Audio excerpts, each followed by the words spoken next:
pleasant day to each and everyone that is watching this video. A perfect day indeed to solve a math problem. I have here one problem that needs to be solved and I will use the POLYA'S step in problem solving. For some of you who doesn't know, these steps are named after the father of modern problem solving, George Polya. So to begin with, I'm going to show you first the method of problem solving that he introduced, and upon discussing all the four, I'm going to illustrate and exemplify those steps with an example. So, for step number 1, we should first understand the problem. We must of course read the problem thoroughly in order to demonstrate understanding. After reading the problem, you must list all the details and information that are relevant to the problem so that we can easily proceed to the next step. Upon understanding the problem, we are now going to devise a plan as a step number 2. We develop a plan the moment we come up with a solution to the problem.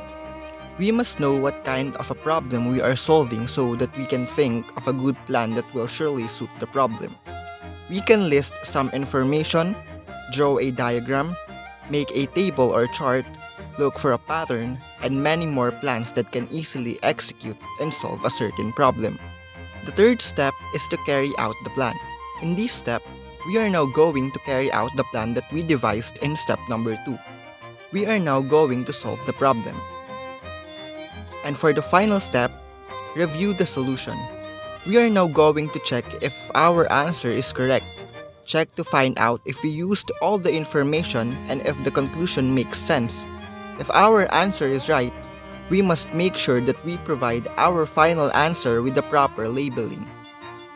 So now, this is the problem that I'm going to solve using the 4 steps that I discussed earlier. On 3 examinations, Dana received scores of 82, 91, and 76. What score does Dana need on the 4th examination to raise his average to 85? So, if you remember the first step, we must understand the problem. After reading the problem, basically, the question is, what score Dana must achieve in order to raise his average to 85? So we can say that, to have an average of 85, what score does Dana need to achieve in the 4th examination, considering his first 3 exam scores are 82, 91, and 76?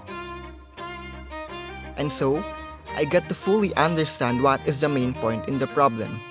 I will now proceed to the second step, which is devising a plan. Upon reading and understanding the problem, we can have the answer by listing information that is known and of course relevant to answer the problem. Because as I said earlier, there are many ways to make a plan, but first, we must know what kind of a problem we are solving. And after listing all the information, we should know what they are representing in the problem. So first, we all know that Dana should have an average of 85. And in order to compute the average, Dana must finish his 4th examination. So, from this information, we have number 85, which represents the average, and 4, which is the number of examinations.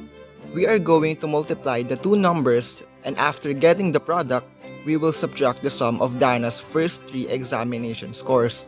After devising a plan, we are now going to carry out or solve the problem with the information we have and with the plan in step number 2. If we multiply 85 by 4, the product is 340. So next, if we add together 82, 91, and 76, the sum will be 249. So, if we subtract 249 from 340, the difference will be 91, which is the 4th examination score Dana must achieve. For the final step, we are now going to review if the answer is correct by simply adding the first 3 scores Dana achieved, which are 82, 91, and 76. And now, we will include the difference which we got from step number 3, which is 91. If we add them all together, the answer will be 340. And if we divide 340 by the number of total examinations, the answer or the average will be 85. And with that, 91, which we got from the 3rd step, is correct. Therefore, Dana must achieve 91 in his fourth examination to raise his average to 85. That's it. We are now done answering the problem using POLYA'S 4 steps. I hope you learned something from my discussion and example. So now, it's your turn to answer this problem using what you learned from this topic.